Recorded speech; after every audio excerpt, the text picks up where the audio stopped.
Watch The Atheist Experience live Sundays at 4:30 p.m. Central. Visit tiny.cc/YTAXP and call into the show at 512-991-9242 or connect to the show online at tiny.cc/callaxp.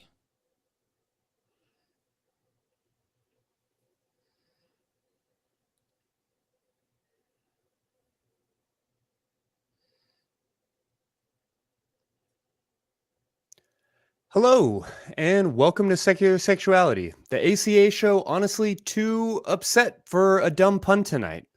My name is Christy Powell. I'm joined tonight by performer and podcaster, porn star, and producer of the Performers Pod with Chelsea Poe. Welcome, Chelsea. Hello. Quite an eventful So glad- 24 hours to be on. Yeah, no lie. No lie. We'll certainly get into it. But before we get started tonight, I want to take a moment to read a short statement and just acknowledge the madness we're seeing in the world right now. I'll start by saying that, as always, these words are my own and not those of the atheist community of Austin. And our understanding of breaking news is always changing. Our thoughts are certainly on the news of war and the invasion of Ukraine, while here in Austin, the governor's office, in conjunction with the state's attorney general, have made a crude and loud push to legally define many or perhaps all forms of gender-affirming care for minors as a form of child abuse. What's more, they've pushed for mandatory reporters like teachers, medical professionals, and therapists like myself to report this so-called child abuse under threat of losing our licensure, and even gone so far as to suggest that average citizens are expected to tell on one another anytime trans children receive proper care. Details of how these legal interpretations will be received by the courts are still being sorted out. And as I understand it, most experts believe that these are completely non-binding and will largely be rejected once tested. But the message being sent by the governing body of my home is clear. With an election coming up on Tuesday, two of our highest officials have expressed that they will do or say anything they can to prevent children and their parents from working with their doctors to receive appropriate evidence-based treatment. Frankly, I'm angry, I'm concerned, I'm upset, and I'm fucking motivated. Chelsea, I'm really glad to have you here tonight because I know you've got a lot of those same feelings. It's a hell of a night to have you on. Yeah. I'm still very excited to share more with the world about your podcast because I feel like it's important now more than ever, really. Yeah, I'm hoping it can be a little bit of a release from all the last 24 hours, but I just think overall I'm not very surprised. I'm from a small town in Michigan, and when I came out as trans, I was a teenager, and there was literally just no real knowledge of being trans.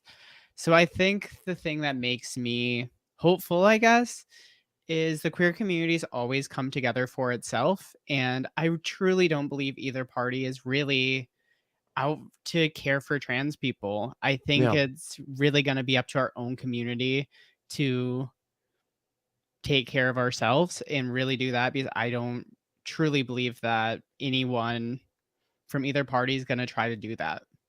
Yeah, and we'll tell the audience a little bit more about your podcast and how it got started and how that honestly is almost a model here, because I do believe that. I do believe that the queer community is amazing at organizing and at working through some of these things.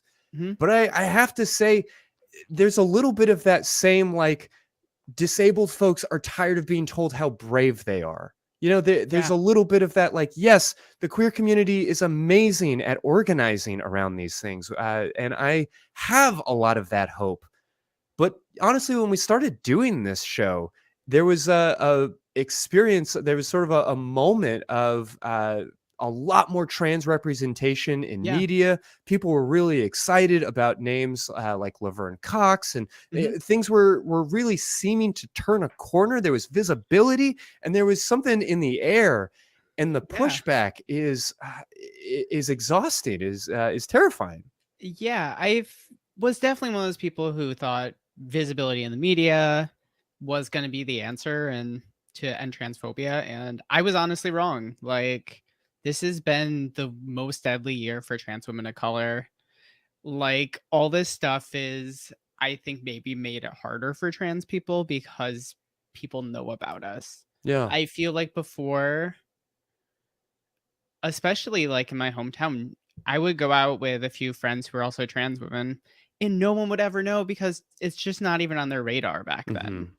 So I think for people who are visibly trans, I think it has made it more difficult because people understand now. And I think Yeah. most people are accepting and stuff, but at the same time, you are going to have the people who, have engage in hate speech, abuse trans people, all like the truly abhorrent stuff we see in our society. Yeah, I mean, visibility is important, and that's been a message of this show in so many ways, and again of your podcast, which we will talk about in a moment, I promise. Mhm. But if we go back and watch old episodes of the Atheist Experience and a lot of these other programs that like the ACA is a part of, when people would call into those shows 10 years ago, the hypotheticals that they would give wouldn't be about trans folks. And I can't help but feel like specifically in the atheist community or in the people like adjacent to that debate Mhm. on religion, that we're at a moment right now where that visibility has turned into using trans folks as the example or as the like talking point on every topic. And honestly, in this situation, I want to be mindful about my words and about making too many assumptions, but there's an election coming up on Tuesday, right? Like this information came out on a Thursday, and it's been sort of batted about all week. And I can't help but feel like this is just a ploy to get people to the polls, to use trans bodies and the specter of child abuse as a way of like drumming up anger within the population and to use trans folks as a scapegoat or as an excuse to get people riled up in that way is incredibly shitty and scary just in the sense that people are doing it, but also b the fact that it works, the fact that they have a reason to believe that it's effective is so demoralizing. I feel like it's just like almost par for the course. I feel like our entire system of government, or it also extends to capitalism and everything, that I feel like it's just all about either putting down a marginalized group and kind of building our country on that, Mm-hmm. or on the flip side, trying to do lip service like every Pride Month where everyone's like, oh yeah, pro gay, pro trans, all that stuff, Yeah. and then turn around and do these same things. Like, yeah, I'm just not surprised by anything, truly. Yeah, no, how long before we really sincerely start to see the T getting kicked off of LGBT or LGBTQIA plus, like those? I mean, I feel like we're pushing it. We've got the LG and the B fairly well ensconced, but I mean, how long does that last either? Yeah, but also I feel like there's so much with the conversation about being trans is if you have passing privilege, you'd almost Mm, avoid transphobia in your daily life. It almost becomes a non-issue. So it's just like the people who are visibly trans are dealing with all of this. Well, there's people who can essentially just live their lives and be stealth. And it's just such a complex issue, I feel like. But I just truly don't believe these systems are ever gonna really do anything to change it. I mean, you're Even right. It I've is a complex issue, but at the same time, the talking points are so baldly infantile. I mean, we have yeah, I mean, covered it it's on not this about show us. over and over. Yeah, it's not about medicine. It's No. not about like preventing harm to children. Anybody who has spent 15 minutes looking at a single statistic can clearly tell you that gender affirming care saves lives. And But also, that concerns about child abuse or child welfare are frankly not at the top of the priority list of the Texas legislature. I mean, there is nothing about anything else that we have done as a state in terms of the way we finance things, in terms of the way we legislate, that would make you think that we give a flying fuck about taking care of kids broadly. So the idea that we would need to overrule medical professionals from a legislature that doesn't understand anything in order to get a bunch of Fox News conservatives riled up, I need to take a breath. I need to maybe move on to the rest of the show, but I stand with you, Chelsea, and with everybody else who is just reeling right now. Yeah, never surprised anymore. Yeah. Well, fair enough. I certainly a more somber tone here at the top. Yeah. We're going to do the show that we had planned to do with these things. I think certainly in the back of our mind. Yeah, for Uh, sure. but I do really feel excited to introduce the audience to the work that you've been doing. So I'll go ahead and let people know that tonight we are going to be speaking about sex work and the news media, as well, of course, as current events. So we do hope that you'll call the show and mourn with us, commiserate with us, ask your questions. I Yeah, mean, if if you have there's anything questions we can about do to help porn. walk you through this issue, we would love to do so. You can reach us at 512-991-9242 or at tiny.cc/call-sex. The show, for better or for worse, is coming on right now.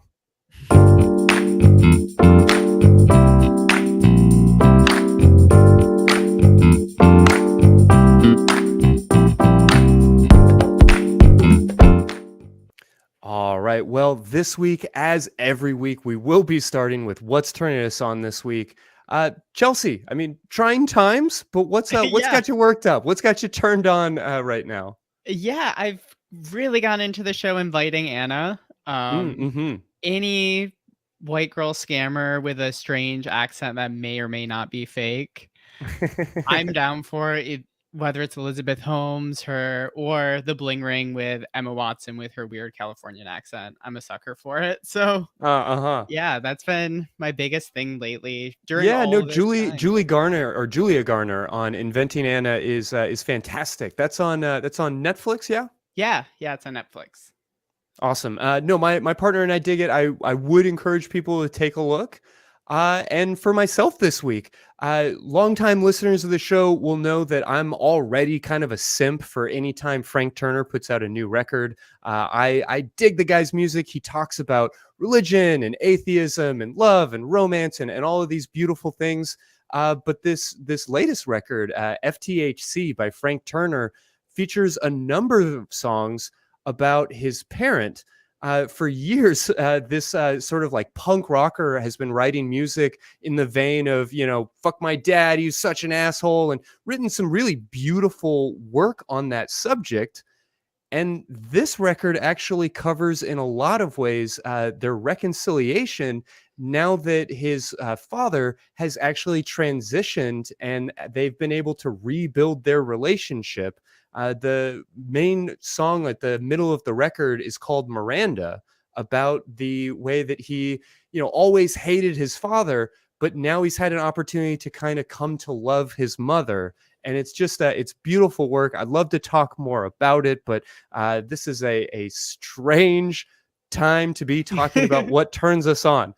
So, For sure. working with what we have, let's go ahead and get into it, because I Yeah. really do want the audience to hear your story, perhaps now more than ever.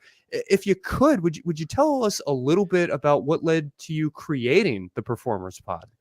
Yeah, so I had this really strange interaction with a BBC journalist in 2020, and they were asking extremely like triggering questions and kind of just really trying to bait for answers about my personal sex life and all this stuff about trans women invading lesbian spaces and just like all these kind of turf talking points. Mm-hmm. So I really thought nothing of it at the time. I was like, oh, that makes me really disappointed.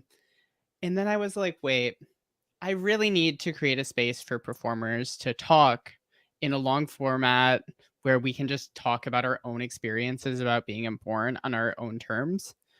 So I started doing this, and then the BBC article came out that caused quite an outrage in the UK. It was later attached to Lily Cade's anti-trans manifesto, where she called for I mean, the stuff they said in that, so wild. They called for explicitly the lynching of specific Black women, which is completely abhorrent. Hmm. Um, vigilante justice against trans people. But then my favorite part of it is they said they committed voter fraud for Joe Biden in California. Like, why would you need to do that? Yeah. It's going blue. It's all right. So yeah, I just wanted to create a space for performers to be able to talk in a long format.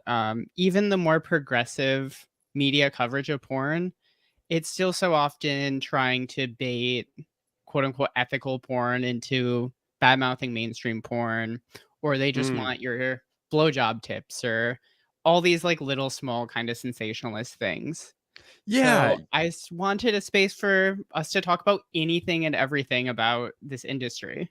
Sure. Well, and I'll tell people that you can learn more about the brouhaha that kind of led to all of this through some of the articles and things that I have listed in the show notes for this episode. But I want to return really quickly to what you said about quote unquote ethical porn, because I heard your conversation. I was listening to the episode that you did with Disco Tits, and Yeah, y'all they're talked amazing a UK little. performer. Yeah, really, really interesting conversation. And I frankly felt at least a little bit called out because we do this show. We often push for people to be certainly paying for their porn, but also to be ethical consumers of porn and these kinds of things. And I have had this sort of growing discomfort around the, I guess, like the Erica Lust notion of ethical porn, which is something that we had talked about a number of times. That was a name that came up a Yeah. lot when we first started doing this Yeah. show, and y'all had some insights that I felt were really, really profound. And I don't know if you could briefly address Erica Lust or some of those ideas. Yeah, that person specifically, I have very strong feelings about, and I don't want to go into completely on Sure, this fair, podcast, valid. because it would not be good. So, I think there's a lot of like a gentrification of particularly the European porn scene. Um, what exists in Berlin right now and has existed in Berlin for the last 5 or 6 years is this really unique art porn movement that people are collaborating just to collaborate. It's not really porn that's necessarily being designed like in the United States to directly make money. It might Mm, be political, it can be all sorts of things. And there's this really huge festival, the Berlin Porn Film Festival, that screens in the oldest theater in Germany. It's it's 2 or 3 theaters throughout the city, and they're screen porn from noon until midnight. And before the pandemic, every single screening was completely sold out. These are theaters of 2 to 500. So just continuously, um, yeah, there's just that inspiration in the Berlin porn scene. And I feel like there's been a lot of companies that have gone in there and really just tried to co-opt that and just mhm. really try to profit off of that. And I think that's just extremely unfortunate. Yeah. Yeah, the message that that porn can be art. Here in the States, like we often talk about that idea of what's the difference between art and porn? Like I'll know it when I see it, and that Supreme Court decision and these kinds of things. And increasingly, as I do this work and as I meet creators and performers like you yourself and some of the other wonderful people we've had on this show, I'm impressed by the idea that that distinction really doesn't feel useful or necessary in a lot of Yeah, ways. it's changed a lot. Honestly, 5 years ago, AVN is our version of the Oscars. Mhm. Almost meets the Olympics because you have everyone coming in from all around the world. Mhm. So you have people coming from Asia, you have people coming from Europe, truly everywhere. Um, and 5 years ago, there saying porn was art, you would get laughed at by most mainstream porn people. Now, these accepted speeches are talking about porn as their art. And I think just the way people are treating porn now is a lot more serious within the industry. And Mhm. I think there's so much more artistry with directors now because many of them were in the industry as performers. So I think you're just seeing a real change in the industry where it's not these mostly older cis men who just want, okay, we have to do the scene this way, this way, this way, and that's how you make money. There's like Right. truly filmmaking going on now. And I think it's just really improved for the better of the industry as a whole. Yeah, and I have to say, anybody who is listening to this that's kind of scratching their head, wondering what the hell we're talking about, I might suggest that you would be less in the dark if you weren't relying on the front page of Pornhub or whatever your favorite tube site is, and we're actually like participating in the art of porn. That you would see a lot more of this, and there is a lot to be excited about in that sense. Yeah, I think there's just a lot of different kinds of porn. I think there's art porn that it's great to watch a screening of. I think there's also porn that people just masturbate to and get off to. I think there's just so many reasons for porn to exist, whether it's a political statement. I just feel like the more you kind of detach from the American idea of porn specifically, Hmm. you just learn that there's so many different industries worldwide with so many different reasons why people are getting into it. Yeah. Well, in speaking about your podcast or about that Mhm. idea of, I guess, news media representation, I feel like usually when we talk about media representation, it's questions about like how many TV and movie actors are from a particular background, or Mhm. how is a particular minority being represented in fiction. But broadly speaking, what do you feel like the news media gets right or wrong about their coverage of sex work? I feel like they just want to be sensationalized, and I feel like that's what the media kinda, It's not about thrives reporting the on. news. Those are Yeah. like the big interest draw 'em in stories. Yeah, it's about getting the ads, and it's just I don't think most people take porn seriously enough.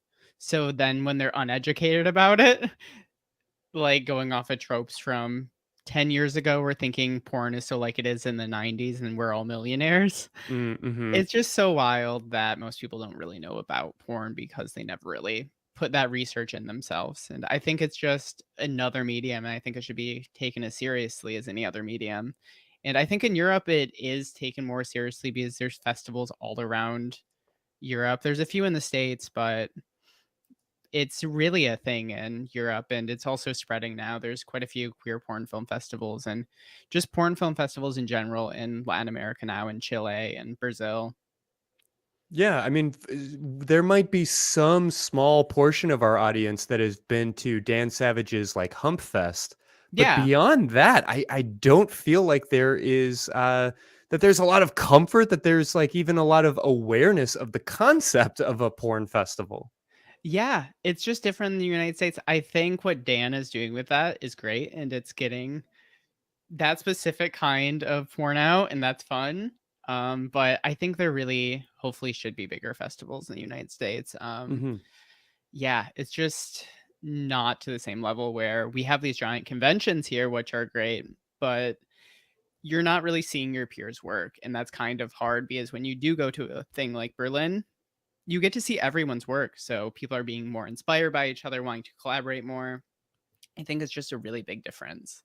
Yeah, it's a little bit more, boy, I don't know if it's fair to call it sycophantic, but there's more of that sort of like fan service idea. It's more Yeah. of like a Comic-Con type of fest than it is like the Cannes Film Festival kind of fest. You know, it's Yeah. less about the art itself and more about the fandom. Is that fair to Yeah. say? Yeah. I also feel like just how porn stars are treated in this country, it's almost like being a mini pop star Mm-hmm. because all of your stuff is branded this way. All of it's, you have fans and a fandom and all this stuff. And it's just so different than You're not in seen Europe as where it's a just about the creator. medium. Yeah, it's less about like, because when a filmmaker like creates and directs a film, they might have something of of like a personal perspective, or we might consider them an Mhm. auteur. We might see that end of things, but we don't expect them to be that person. Whereas a Yeah. pop star is more of like an icon in a certain Yeah. sense. Yeah. Taylor Swift's Taylor Swift no matter where. I feel like that's Right. kind of how it is with porn. Hmm. Like, most people don't recognize you, but when they do, it's like they're meeting to them someone who's like famous, which is very strange. Yeah. Well, what are some of the like pet narratives or like weird fixations or obsessions that you see in the news media? I think people want to think about all of porn's problems are related to sex, and that's one of the most small parts of actual porn. The amount of work that goes into editing, that goes into scheduling, that goes into just maintaining a career is so intense, and just trying to keep up with that. I feel like it's you're part artist, you're part athlete because your body has to physically perform to a level that most people can't. Most people can't have Sure. sex in a room full of 10 people on a crew, you know? Like as much as it becomes normalized for us as performers, it's still not an easy thing to do, and it's not a thing that's just automatic. So Yeah, I feel anybody like who's it's tried to recreate the positions that they see on camera, I think should have at least a vague understanding of that. But it really is worth highlighting. yeah, it's truly a physical ability, and it's just yeah, most people can't do that. And especially in porn, you get so used to all this stuff and you're like, "Oh yeah, that's normal," but when you then have sex with someone maybe totally outside of that world, you're just like, "Oh wow, so different." Hmm. But yeah, I also think performing is so much just about trying to make your partner look like they're the best performer in the world and vice versa, and just trying to perform to the best of your ability. So I think just kind of not centering the sex and sex work Mm-hmm. and actually viewing us as people who are having full careers with all of this, I think is really important. And I think that's kind of the narrative that people don't want to talk about, because to most people sex is exciting and they want to talk about it. Yeah. Yeah. Well, and just a willingness to like more flesh that out, like to understand the bigger picture. We recognize that, our big name actors are acting, and when we have press junkets, like we ask them about their lives or about their diet or these different kinds of things. And it is strange that we don't have that same perception of a porn star. We imagine them as basically somebody who shows up and fucks really prettily, and that's Yeah. it. That's the whole thing. Yeah, I mean, I think it's very similar to athletes, and the way the media treats athletes is they don't want to hear about all the stuff that goes into it.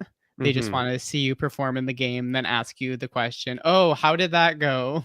Yeah. Or like sensationalizing what you're doing without actual that much care for your own mental health, what it takes to be a performer. I think it's just they want, porn to kind of fit into that same narrative. Yeah, well, and when there is a big national news story around porn, how do we get it right or wrong? In the last couple of years, what when porn has been in the news, what have you noticed? I mean, I feel like porn right before the pandemic, I felt like it was as big as it could get in America. Like most people could name Stormy Daniels. There were like a few other performers that were linked to Trump that like were mainstream news at the time. Mhm. I feel like it just became so normalized. And then AVN started getting really, really big musical guests. Like they had Cardi B the week before the Grammys, where she won Best Rap Album for being the first woman. So I just feel like it got so big, probably until like 2020, that it just felt like porn was getting bigger every year. And especially like the big conventions, they were just getting bigger and bigger, and there was just more and more people. So I think it's just a very interesting thing what porn went through. But I think now it's in its whole different reality post COVID, like the whole rise of OnlyFans, and there's performers who've had their entire career during the pandemic now. So it's just such a different mindset than when I started 7 years ago. Yeah, no doubt. Well, Yeah. let's talk about OnlyFans for a moment because I know that during the pandemic, we've seen the workforce shift and change in a lot of very strange ways. I'm certainly not an economist, but I know that OnlyFans is a player in that sense. And Mhm. then we have the huge media story around the porn band and then the reversal.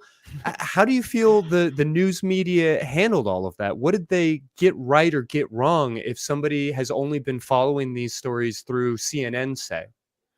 Um, so Actually, I had a performer, her name's Jordan Max, and she started on OnlyFans. She's an up-and-coming performer, had her entire career during the pandemic. And I talked to her, I believe, the day after. And it's just like, as a sex worker, you almost have to be ready for these sites to fail and to kick you off and to do these things where it's just eventually, I'm sure I'm going to get my Instagram banned. I'm not doing anything wrong, but it's being a sex worker. You're naturally going to have this stuff taken. I had my PayPal taken. I had my Google Wallet taken for being a sex worker. It's just going down the list. And I'm doing all legal sex work, but it doesn't matter. This country criminalizes all sex work. So I think it's just such a hard thing for us to rely on a site like OnlyFans. I think right now they're allowing porn still, but I think there's all these dates that are coming up that they might reverse it or change their guidelines to what they can post. It just feels like there's never ending censorship in the United States for sex workers. Yeah. I have heard. I think it was actually Sin Sage, but many people who have been on this show. The biggest advice that we tend to hear for new performers is diversify.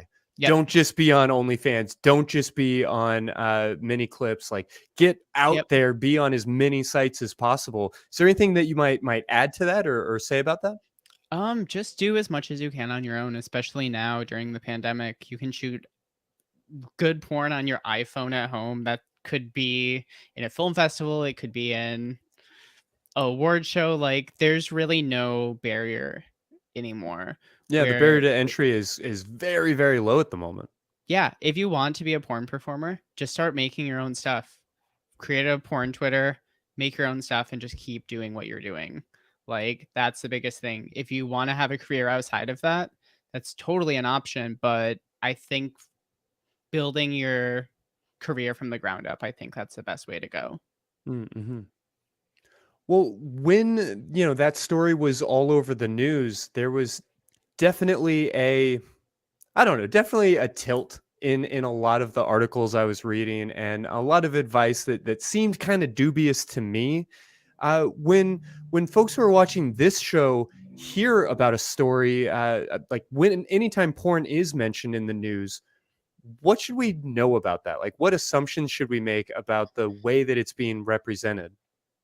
I mean, it's probably being represented badly or completely wrong.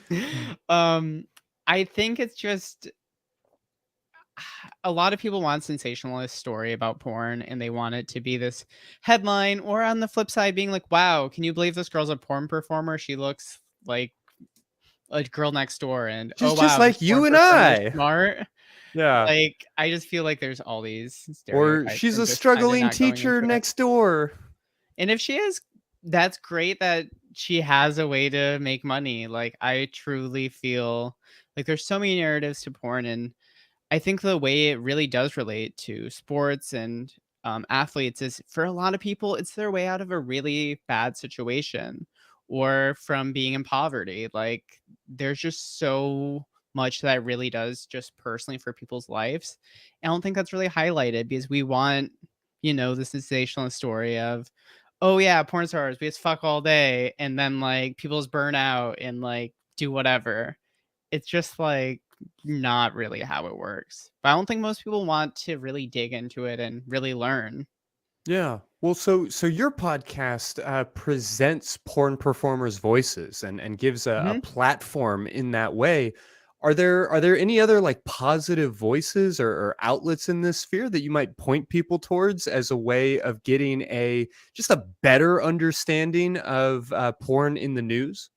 Well, I believe my podcast and your podcast are the only ones that exist, right?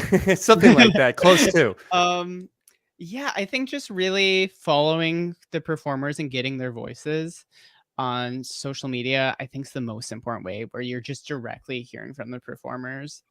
I just think it's so important because there's so much of a tilt whenever we are doing press that they have the article basically written before they even talk to us. Sure, They're I like, get "Oh, that. I'm gonna do a porn thing about how this porn is good and this porn's kind of bad," and like, just go directly to us. Most performers are very vocal now because we're really not relying on studios anymore. Hmm. So if you want to learn about porn, really just do it. Follow AVN, follow XBiz, follow the performers you like. Just treat it like anything else. Like, treat it the same as if you were into film or sports or music or whatever else. Yeah, I'll say that I'm very derelict in my social media diet, but in particular, the fact that I'm no longer on Twitter and that I'm not like following porn star Twitter means I feel like I have my finger really far away from the pulse. That is probably the best place to get like actual news about how actual sex workers are adjusting or adapting or organizing or strategizing around something like the OnlyFans ban or anything else that might be coming down the pipe. Yeah, truly. Like, everything porn is on Twitter. Like, that's where you're going to find all of it. Like, every porn performer's on Twitter. Back in the day, that's how we used to get booked, is like companies would look at Twitter accounts and be like, oh, I want to book this girl. But it's kind of changed over time now that content trade's kind of the most common thing, but it's definitely our networking platform. Yeah. Well, I do want to remind people that we are eager to hear their stories, eager to hear their thoughts, particularly about anything that's going on in the news or any questions that you have for Chelsea about life in this sphere, about what it looks like to feature porn star voices or to participate in those communities. You can catch us again at 512-991-9242. But for now, let's take a moment to see what's been going on around the rest of the ACA. Well, you can't be gay. You have biological children. You've obviously had sex with a woman. I'm like, yeah, at least 3 times. Bravo on the math, bud. Like, people are allowed to change. You know, and in science, you don't start with an answer. You start asking questions to try to determine the answer. And when new evidence becomes available, you sharpen or even adjust or change the answer. That's the beauty of science. Hard Christian nationalism that we were hearing in America, we're now hearing all the way up in Canada as well. Hey, like, so it spreads. We had QAnoners in Ottawa for the last week and a half. You know, it's honking their horns and pooping on it's things. not just an American problem. The world is so cruel, it's so evil. Why did God create it this way? But if we were like some weird crab monster that have evolved instead, then we might just be like, oh, well, yeah, you know, who cares? Like, I eat my own kids all the time. Then you were lying before, and then you lied again when I told you that you were lying about it, because you don't get to call it Noah's Ark, and you don't get to say it was Noah's Ark, and then acknowledge, as you've done twice now, that there's no way to demonstrate that it is Noah's Ark. Why are you lying for Jesus? Previously on The Atheist Experience. You're on with me and Seth, so what have you got for us? Oh, you said Seth? Yeah, Seth Andrews. Okay, I don't think I know him, but I just want to make sure I got his name correct. I went to your site, and you have "What do you believe?" ? And why. And so the question comes up of, you know, how do we even get the start of all this? And now, Truth Wanted, Revenge of the Seth. Jacob, you're live on Truth Wanted. Hi, Seth, and I don't know your name. I'm sorry, I didn't catch that in the Dang! Jacob, you came on the show, dude. You just came for. Oh my God! You just followed. Oh, that's my new ringtone. You think that's I just want Seth on for clout? Awesome. Is that what it is? Thank you, Jacob. Oh my God!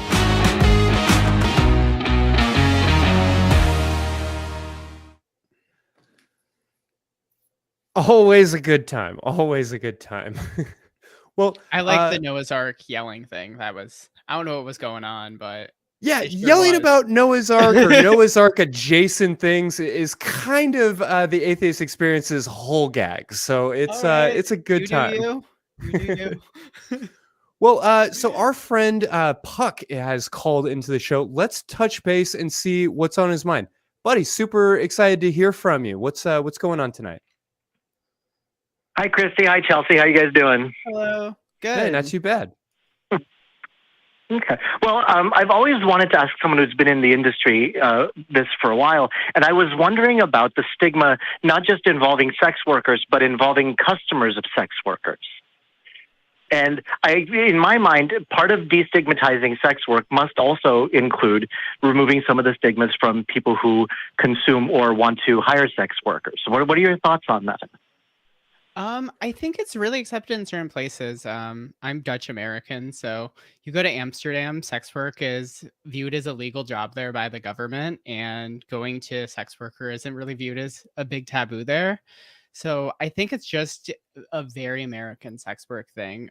There's a lot of parts of the world where escorting is the more normalized thing than porn. It's extremely legal to do sex work and Australia, like escorting is kind of the main form of sex work there.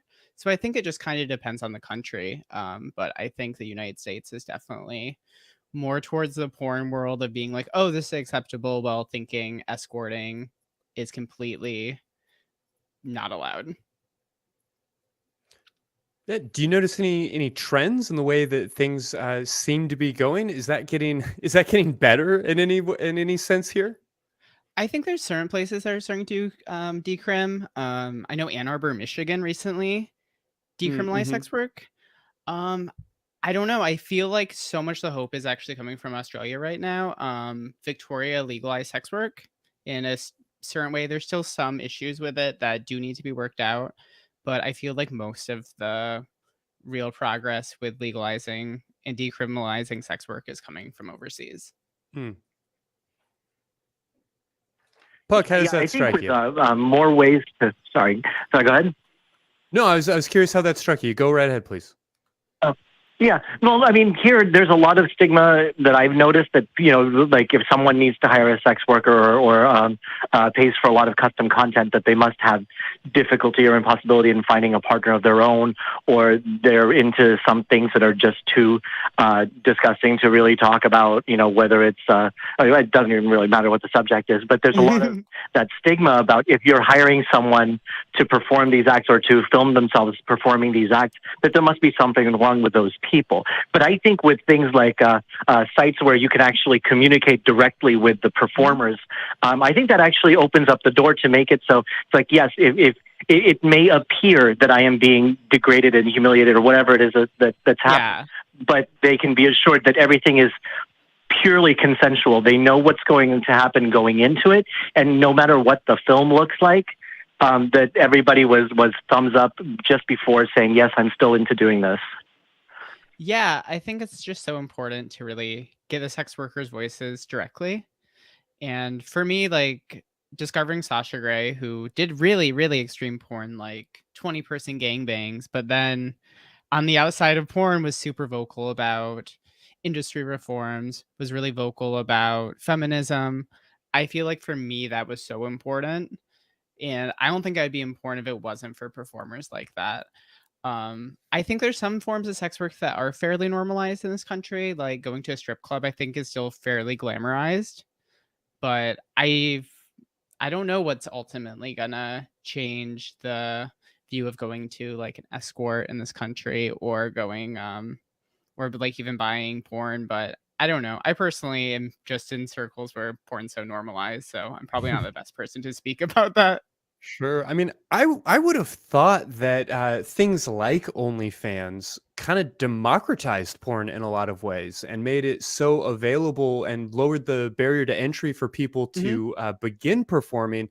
I would have thought that that would mean that now nearly everybody had a family member or a friend or somebody that was actually working, even if it was just part-time. And in the same way that, like, you can always tell who's worked in a restaurant and who hasn't by the way that they tip or by the way that they leave their table. I really thought that that was going to lead to meaningful change in our country, and perhaps it still will. But I don't know about you, Puck, but I struggle to feel like things are getting better in that sense, or that the judgment around buying pornography has gone down in a meaningful way. I think it's not going down. I think it's hitting people who never thought they'd have to deal with it. Like I've been browsing through TikTok, and you don't go there very far until you find someone who's saying, "Well, my family found my OnlyFans, and now we have to have this conversation."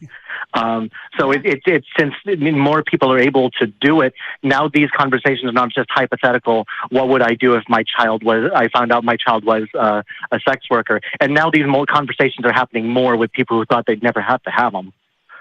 Yeah, It's never an easy conversation. Like coming out to your parents about doing porn is always hard. I think kind of no matter what. I think it's a little more normalized now with stuff like OnlyFans and mini vids.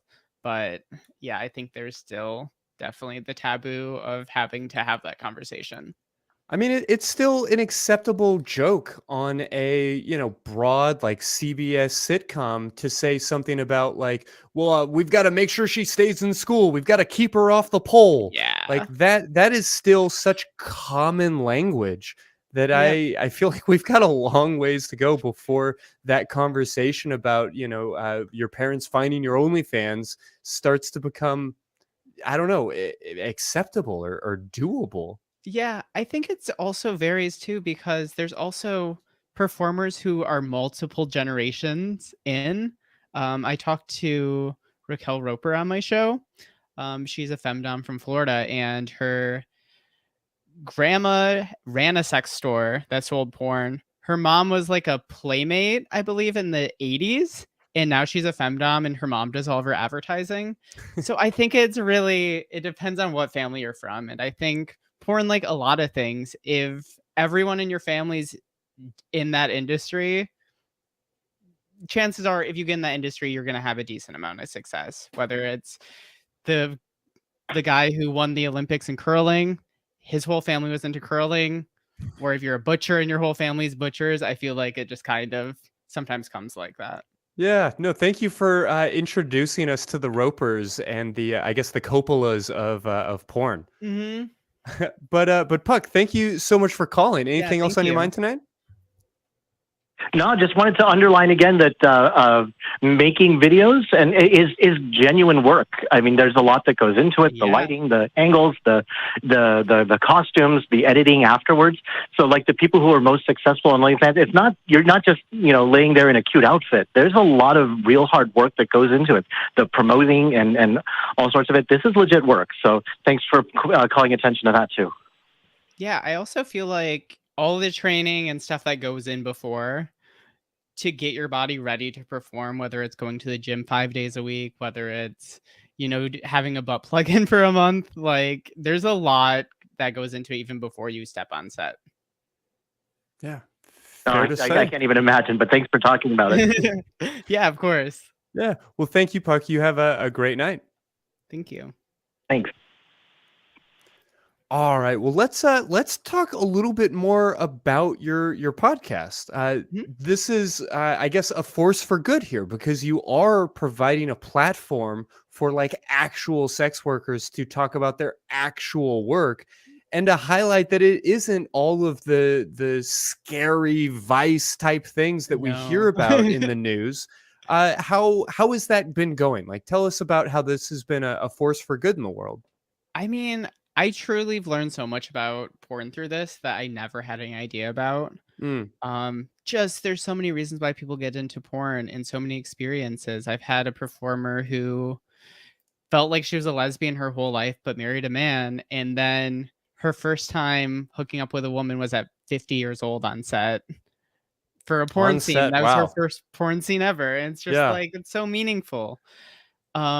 I just feel like there's so many ways that porn and sex work as a whole can be such good outlets for people to really get out of their situation. I had another performer, Maria Riot, from the favelas in Buenos Aires, and she went to Europe to shoot porn and got rejected at the border, I believe 2 or 3 times. It had to fly back to Argentina from Spain, which is, I believe, like a 15-hour flight. And ultimately, eventually got in and made a huge porn career. And now they have 80,000 followers on Instagram and they're this known performer all over.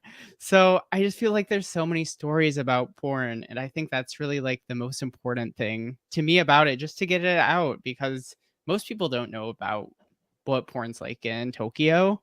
They know it exists, obviously, but having someone like Katie Kanako come on and talk to me about what her experience is as a femdom in Japanese porn is just so interesting to me, because you just get all this information that's so contrary to the idea that everyone in porn is in LA or Vegas, essentially.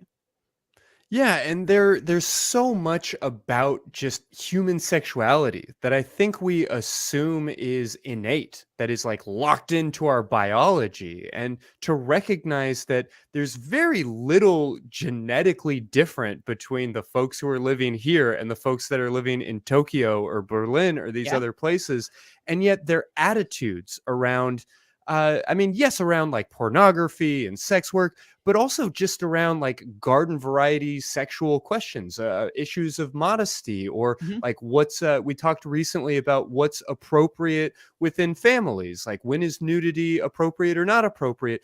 Those are questions that are being answered in different ways all Mhm. over the world. And so spending some time acknowledging how much of this is culture rather than biology is fascinating. I actually found myself like really scratching my head as I was listening to some of the conversations that you've had on that show, amazed at how broad and big the world of sexuality is. Yeah, it's something I honestly didn't expect. I feel like particularly just learning that Berlin porn was so rooted in just making art because Berlin's always been a creative city. That's where Bowie and Iggy Pop went to make all their weird experimental stuff. Like rent's cheap to nothing there. Like that whole scene spawn there is just so cool to me. And I just feel like there's so many of these different porn movements that really happen throughout the world. And I just feel like they need to be acknowledged as genuine art movements like they are. Hmm. Well, the performers pod itself. I mean, who is that show for? Who would enjoy that, and who do you see as sort of your market or your target? I don't even know if I have a target or audience for it. I just want to give a place for performers to talk about that stuff, whether it's people in our own industry listening to and learning from that, or if it's outsiders who want to know more about their favorite performer. I just think that when you do like an hour podcast with someone, when you listen to it, you're going to get a fairly decent idea of who they are as a person. Hmm. And I feel like we don't really have that in many opportunities in porn. Yeah, I mean, in a certain sense, it feels like inside the actor's studio, but for porn performers, and I really appreciate that because there are so many opportunities for us to learn about our favorite Avenger or our favorite pitcher or our favorite singer songwriter and Mhm. these kinds of things, and these are people too, right? Yeah, I was actually really inspired by it's called Just Women's Sports. It's a podcast that is hosted by one of the US women's national team members, and she just interviews other women athletes and they just talk about kind of the whole experiences and all these amazing things these athletes did. Just and I want to bring that to porn because there's all these performers who've done amazing things in our industry, like winning major awards, touring around the world, and all this stuff. I feel like we never really talk about porn in a serious way. So if I can be that person to tell a performer, wow, you're really part of this movement. You've done everything you essentially could. I'm glad that I can, you know? Like, I Yeah. just think it needs to be taken seriously like that. Yeah, well, what kind of impact do you feel you've had so far? I mean, I know it's still somewhat new and Yeah. early, but what's it been like? How's it been received? It's been good so far. I just kind of wanted to create something, and honestly, without these industry events really happening anymore, there isn't the same sense of community. So Sure. I think just having these experiences where I can talk to someone about their own career in a way they've never been able to, it really gives both me, like, just selfishly in the interview, a sense of community, being like, wow, there's all these other people who are doing the same thing around the world and have Hmm. the same goals. And I just think that for me is like the biggest thing. I think there has been a lot of really good feedback. I had Magdalene St. Michael's on. She told me everything about her life, and it was amazing. She revealed plastic surgeries on the podcast that no one knew about. And I'm just like, I just love that I gave a space for that, that her fans can be like, oh, wow, I didn't know this about her. I didn't know about her experience with coming out as gay or bisexual. Like, I just think it's so important to just give performers a space. Yeah. Well, what sort of challenges have you run into? I mean, has there been any sort of pushback from like publishers or anything along those lines? I've had a few people get mad about what other people said in the podcast. Sure. So they came at me with it, but in all those cases, they later were like, "Can I go on your podcast?" And I'm like, "Yeah, sure, of course." So I think, yeah, honestly, the biggest issue has been Wi-Fi in Europe is very spotty in certain places. So Sure. some of the episodes, I interviewed Esperanza del Horno, who's in Amsterdam, and we were doing it during a thunderstorm, so their Wi-Fi went out multiple times. So that was pretty challenging. Or people staying at hotels with terrible Wi-Fi. So Mhm. that's kind of been the only issue, but there hasn't really been that much backlash. I've only had one or two people ever go in my DMs about it, and both times I ended up going on the podcast and wanting to talk. So Yeah, I wish we had that same opportunity with some of our trolls. Like, really, you're upset with what we said about how trans kids should be protected? Like, why don't you come on the show? We don't have those types of trolls. We don't have that opportunity in the same way. yeah, I'm just like, I just want to put the truth out there. Like, if you Mhm. choose not to believe it and you choose to believe more all the porn tropes, you do you, but like, I just want to put this narrative out there. So Yeah, if give someone does people a really want to chance to know just about it, meet you as a person. yeah, for sure. And I think you can appreciate people more as a performer when you realize kind of what goes into it and just kind of the story behind it. I just feel like there's so many performers with amazing stories that are just not recognized. Jessie Lee, for example, is a really amazing alt porn performer, one of the first people in tattooed porn with Joanna Angel. And she's on the way to a convention and she got into a really bad car wreck, basically lost the ability to do nearly everything, and then moved to California, was staying on Joanna Angel's couch for like I think 2 months recovering, and then the next year got nominated for like 3 AVN awards. And it's just like that's such an amazing story and Yeah. such an amazing storyline that you wouldn't usually think of with porn because you're not thinking of these storylines. You're not thinking of it on that level. It's just like, oh, there's a porn performer that happened to them, whatever. But I think if you really look at these performers' stories and where they came from, I think there's a lot of really inspiring stuff that can apply way more outside of just in the porn world.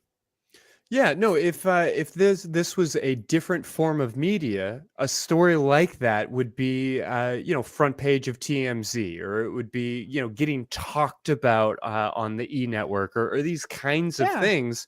And porn performers deserve to exist in spaces like those.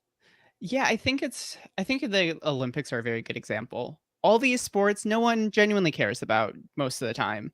Sure. It's only when the like NBC puts out these packages that's like, this is this People don't person's keep up with inspiring like speed story. skating and curling until there's, these narratives and this sort of like Exactly. national coming together. Sure. Yeah. If I can create that narrative for someone and make them realize how important that is and Mm. write that storyline for them on my podcast, essentially, like, that just makes me so happy because you could do that, the press could do that, but I feel like people don't wanna take porn seriously enough to do it, but there's all the same stories and deeper stories in porn. Yeah. So, yeah, Well, that's, like, probably the thing I'm most proud of with the podcast. no doubt, no doubt. I absolutely see, why you're motivated to keep the show going and why this Yeah. feels important. Do you have any favorite moments from the show so far that you'd like to call out? I mean, the Magdalene St. Michael's release, like, talking about all their plastic surgeries, that was really amazing. I was just like, "Wow, you didn't need to go that." I've had a few moments where people kinda shocked me. There was I believe it's the Esperanza podcast where they named another performer and there's like, "Yeah, she's a bitch." I'm just like I'm like, "If she's in my DMs, I'm sending her your way." I'm not responsible for that. Talking to a director that I worked with, Nika Noel, was probably one of my favorite episodes. We worked together so many times and gotten awards for our work together. And I just never really sat down and had a conversation away from set and really get where they were coming from and just kind of understand their experiences. So that was really personally really important to me. I think the Maria Riot one is very interesting. And the Raquel Roper one I think is really cool just to hear multiple generations of sex workers. I think that's like the coolest thing. Also, for storyline for Sin Sage, they had like a major hip surgery and then came back to porn and won an AVN. Like, there's just so many amazing stories that I feel like have been on the podcast. So yeah, I can't even think about how many like dumb hours of my life I have wasted at bars or like hanging out at my dad's restaurant before it opened or whatever else, just watching Sports Center go through these like perfunctory narratives, and we're hearing about, you know, some so and so's ACL was torn, and can you believe that like they're back at it?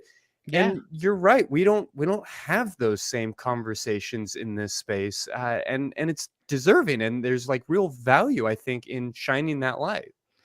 Yeah, I mean, controversial take. I think porn stars are athletes, but Yeah.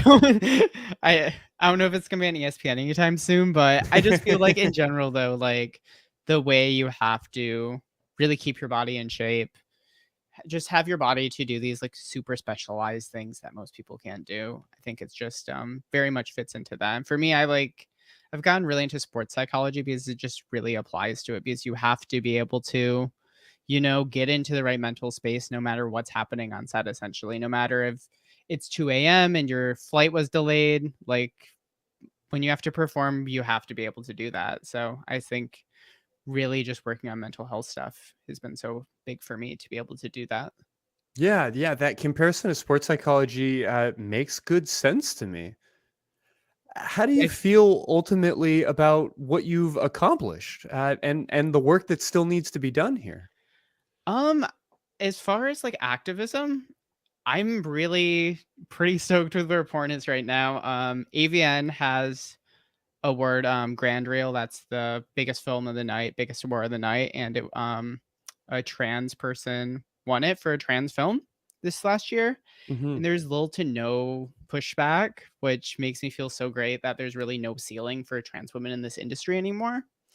When I came into the industry, there was still slurs, and trans women were really excluded from other parts of porn. And I think Hmm. it's changed a lot in the last 7 years during my career, and I'm really glad that I was able to be part of it with my petition to get rid of slurs and pushing for inclusion.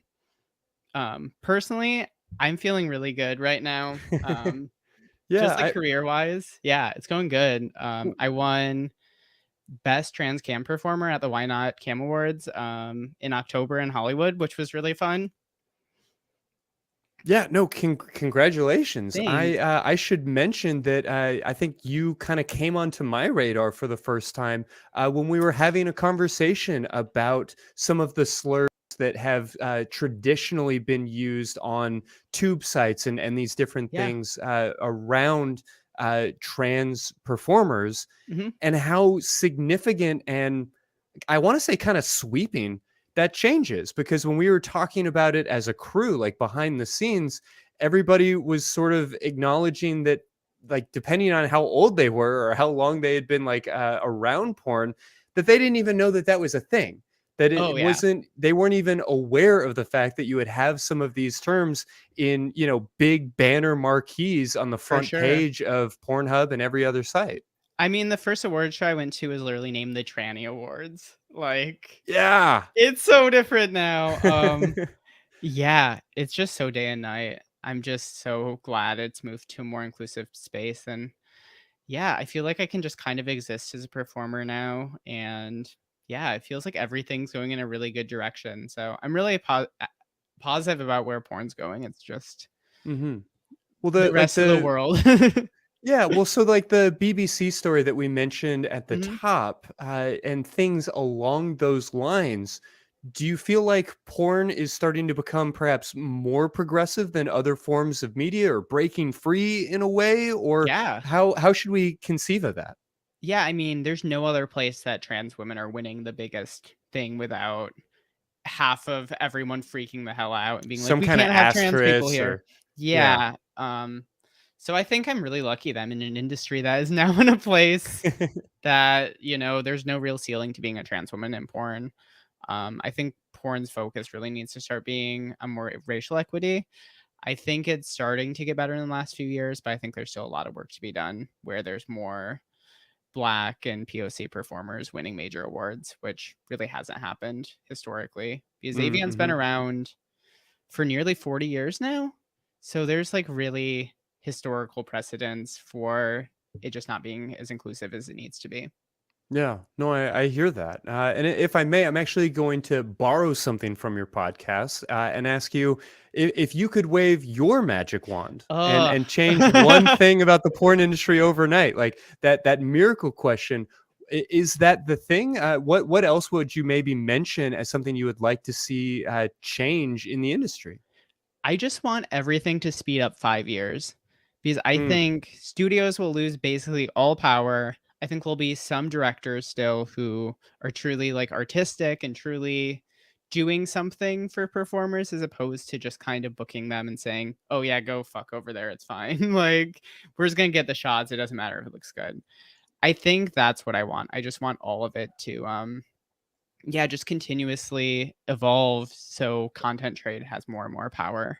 So that's always my answer, just because I feel like it's going to solve so many things as far as transphobia, racism in porn, because you're actually having performers working with other performers. I think that's what really gives me the most hope about porn is the decentralization of it. Yeah, I find that fascinating because I don't disagree. Like I can't argue with you on any point, and yet my very limited training in sociology, it feels like in so many other spheres, when we do have decentralization and that sort of democratization, that people often tend to clutter in their same little like bigoted, homogenous groups, and yet in porn, it does seem to have this incredible power to normalize different types of bodies, different, types of hair and skin and everything else. Yeah, I think it's really important just that it's going to be more inclusive because it's just all by the performers. And yeah, I just don't want any CEO or whatever making bank off my performance. And especially in your earlier performances, like as a new performer, you're getting relatively paid nothing to what they're making off of you. Sure. So I Yeah. think just being able to own all your own work is so important. And I think whether you're a musician, a filmmaker, I think you should be able to own your own work no matter what. And I think that's the biggest thing I can say to any artist. Just try to get the rights to your own work. And that's why it makes me really hopeful for the future of porn, because I don't think it's going to be based on a studio offering you $1,000 or $2,000 to do a scene. Glad to hear that that we're seeing change here. Yeah. For folks listening, whether they are performers or aspiring performers themselves, or anybody else who is paying attention, are there any websites or organizations or other resources that you'd like to shout out? Yeah, my company I work for is Trouble Films. We've been making queer porn for, I believe the company's been doing it for like 12 years now. So I've been working for them since I moved to the Bay. So I think about 7 years, and Sin Sage is there. Katie Kanako, who I mentioned earlier, is on Trouble Films, and that's where all my work essentially is. Yeah, the Performers Pod, you can find it on Spotify. You can find it on Apple Podcasts, kind of everywhere. But yeah, I think that's most of my plugs right now. Yeah, no, thank you. Thank you so much. I'll kind of go through some of the things that I'd like to recommend for our audience. Of course, I want to mention tiny.cc/AEN podcast, where you can find all of the shows that the Atheist Experience Network puts out every week in a audio only format.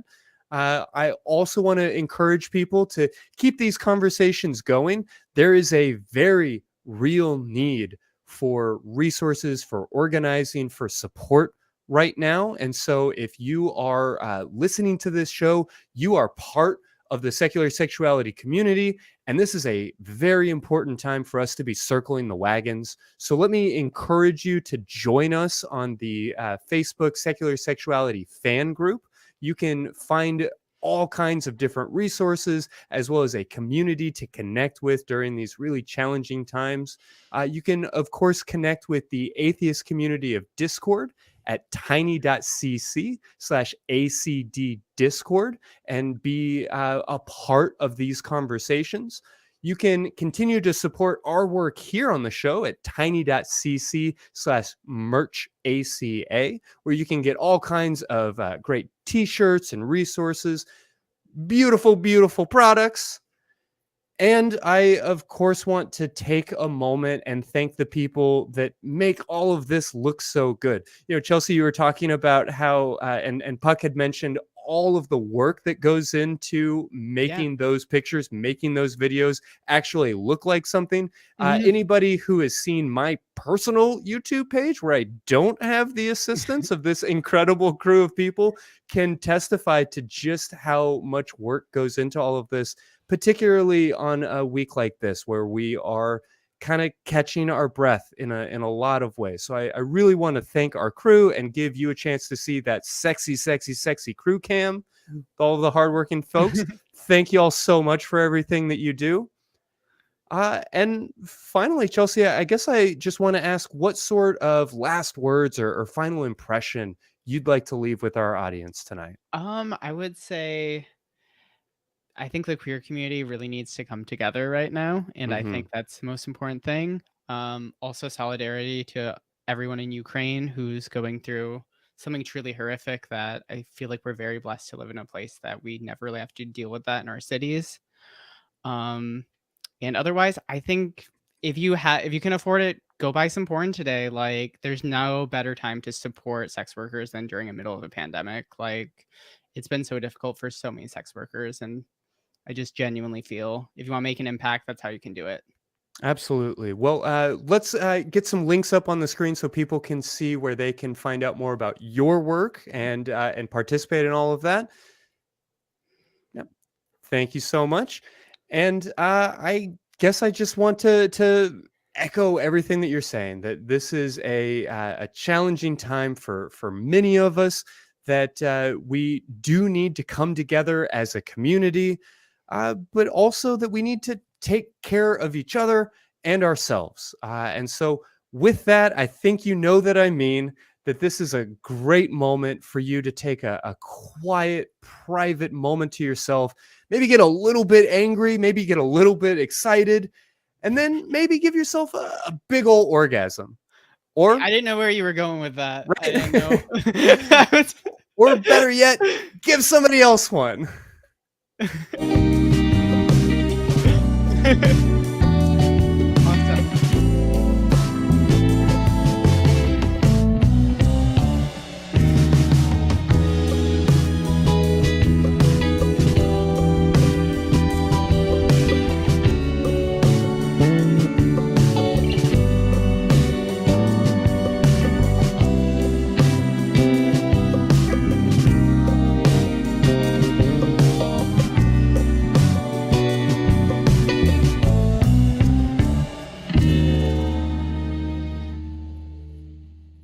Watch Talk Heathen live Sundays at 1 p.m. Central. Visit tiny.cc/YTTH and call into the show at 512-991-9242 or connect to the show online at tiny.cc/callth.